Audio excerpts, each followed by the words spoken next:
Bago pa man mabuo ang bagong low-pressure area, binaha na naman ang ilang bahagi ng bansa dahil sa mga pag-ulan.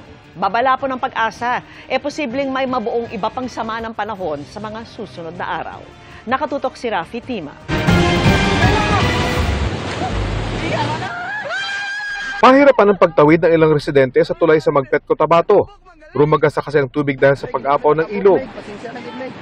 Ang ilang magulang na sumundo sa paaralan, kinarga na lang ang kanilang anak at sinungang malakas na agos para makauwi. Grabe ang baha.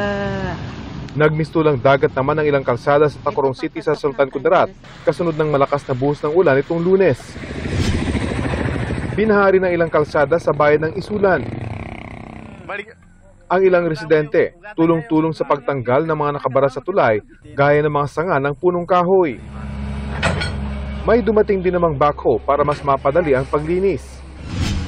Lubog din sa baha ang bahagi ng public market. Ayon sa Pag-asa, easterlies at localized thunderstorms ang nagpaulan sa bansa nitong mga nakalipas na araw.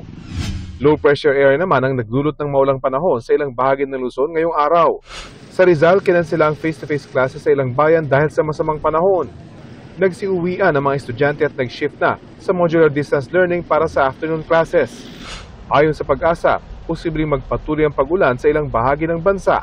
Ito kasing mga nararanasan po natin ng mga low pressure areas, normal naman tuwing panahon ng tag-ulan actually dahil nasa early bare months pa tayo, September, panahon pa rin po yan ng tag-ulan or ng habagat season.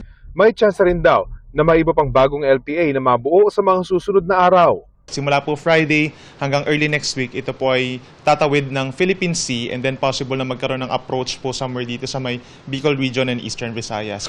Para sa GMA Integrated News, Rafi Tima, nakatutok, 24 oras.